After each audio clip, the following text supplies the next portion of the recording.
Il est comme le président de la République dans une localité bien précise. Il a les mêmes privilèges. On le paye, mais il ne paye rien. Est-ce que tu comprends ça? C'est bizarre. On le paye, mais ce n'est pas petit jeton. C'est le vrai par mois.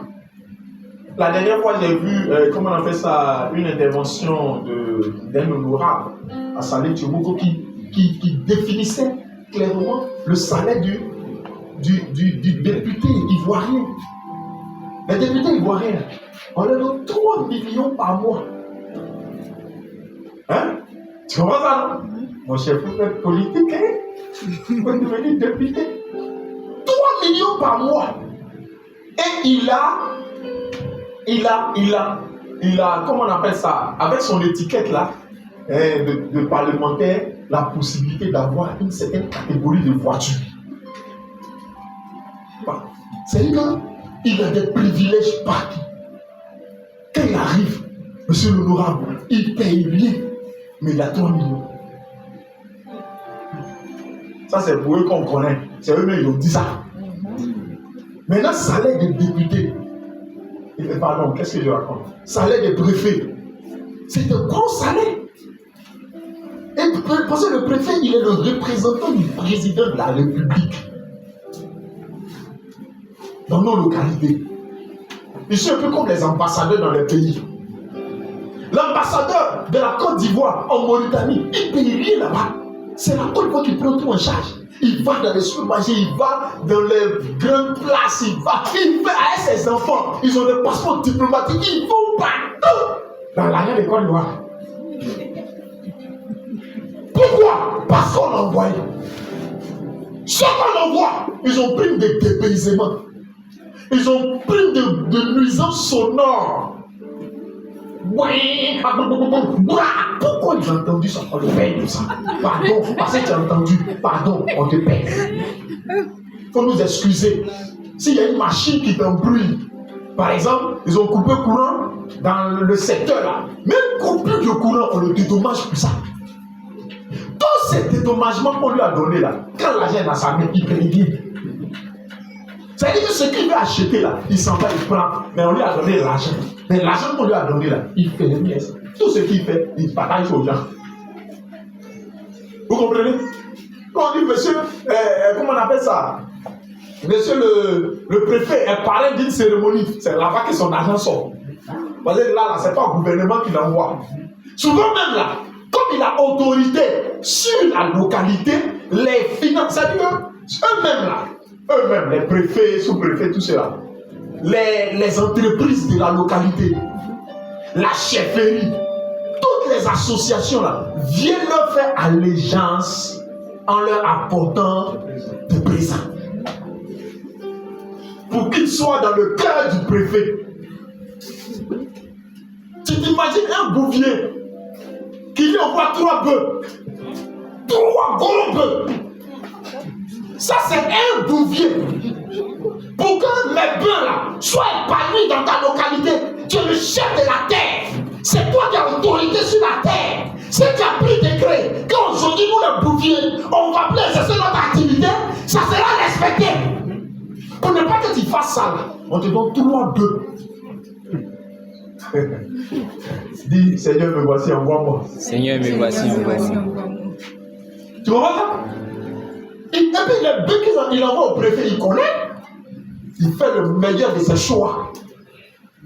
Il prend les meilleurs. Oh, les bœufs comme ça, là, il peut vendre à 500, 700, 800 000. Donc, ça veut dire qu'il a donné 3 fois 800 000 au préfet. Ça, c'est un bouvier. Peut-être qu'il y a 5, il y a 6, il y a 7 bouviers dans la localité. Mais imaginez chez le député. Chez le préfet, pardon. Mais c'est rempli. Maintenant, pour ne pas que chez lui soit sale, n'est-ce pas? Pour ne pas que ça sente. Il dit, tu m'as donné, non? Occupe-toi de ça. Ça n'a qu'à rester chez toi là-bas. Occupe-toi. Donc, quand le bœuf là marche avec les autres bœufs, ils ne sont plus les mêmes. Ça, c'est bœuf de préfet. Bœuf de préfet. Quand il marche, bœuf de préfet.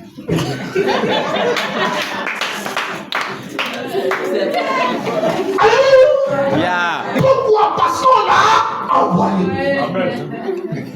C'est tout. Voici le péché qu'il a commis, on l'a envoyé. Donc, il vit les privilèges de son envoi. Maintenant, revenons à notre test. Dieu, le roi des rois, il a une préoccupation. Il a réuni tout son collège. Et puis, il réfléchit sur la question. Les amis, qui moi je peux envoyer pour le salut des âmes? Pour que l'église se porte bien, qui je peux envoyer? Il pose la question.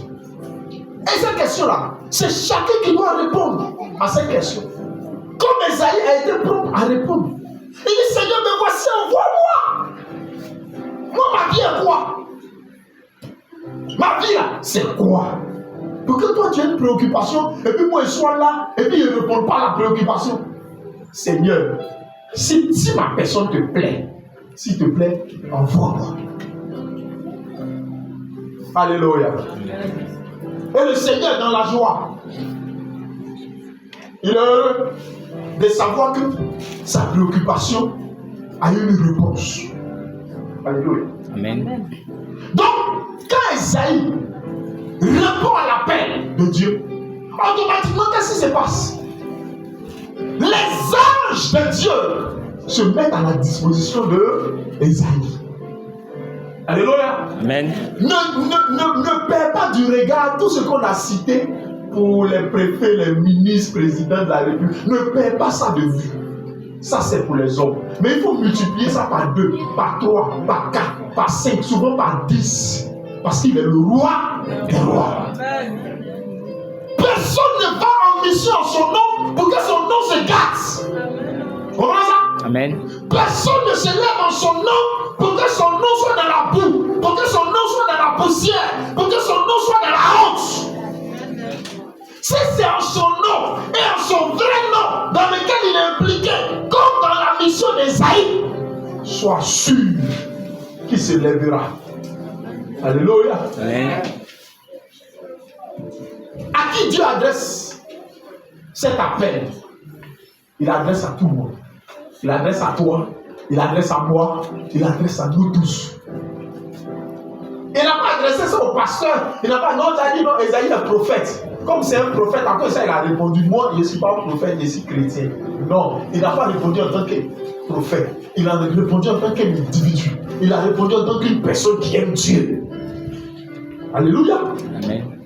Quand Dieu dit, mon église, parce que la préoccupation de Dieu ne peut pas être autre chose que l'église. La préoccupation de Dieu ne peut pas être autre chose que le salut des âmes. La préoccupation de Dieu ne peut pas être autre chose que son œuvre. Quand il est là et il dit qui je vais envoyer, les hommes sont loin de moi. Ils sont dans leur déboire. Ils sont dans leur mauvaise façon de vivre. Qui je veux envoyer? Normalement, chacun de nous doit répondre, voici Seigneur, envoie-moi. Alléluia. Envoie-moi. Envoie-moi, Seigneur. Chacun doit répondre à cet appel de Dieu. Quand tu réponds à l'appel de Dieu, Dieu t'accompagne. Mais Dieu ne veut pas qu'on néglige ce pourquoi il a été préoccupé. Alléluia. On doit prendre ça à cœur. Vous voyez le ministre là, quand il est. C'est-à-dire qu'il y a des gens qui sont autour mais qui le réveillent. Ils savent qu'à telle heure, le ministre doit déjà se lever parce que ça dépend du calendrier. Vous voyez? Ça dépend du calendrier. C'est-à-dire que si le ministre a une réunion à 8 heures, déjà à 5 heures, à 4 heures, tout son personnel est là. C'est-à-dire que à 4 heures, la veille déjà, ils ont déjà discuté avec le ministre. Monsieur le ministre, vous partez dans telle rencontre, ça, quelle tenue vestimentaire vous souhaitez mettre? Il y a tel costume, il y a tel costume, il y a tel costume, il y a tel costume, il y a tel costume. Tout ça, là, ça y est là. Choisissez. Si vous n'aimez pas, on s'en va sur le marché direct. Ou bien on appelle. C'est-à-dire que ceux qui les habillent, ils sont déjà là. N'importe quelle heure, il va aller ouvrir son magasin, envoyer une tenue au ministre. C'est déjà calculé. C'est déjà fait. Donc, le ministre là, qui a ses serviteurs autour de lui, qui a une réunion à 8 heures, il ne peut pas dormir jusqu'à 9 heures. Il se lève le crachat. Et puis, il s'en va maintenant se laver à 9 heures. Ouais, à la réunion à quelle heure? À 10 heures. Quand il arrive, la réunion,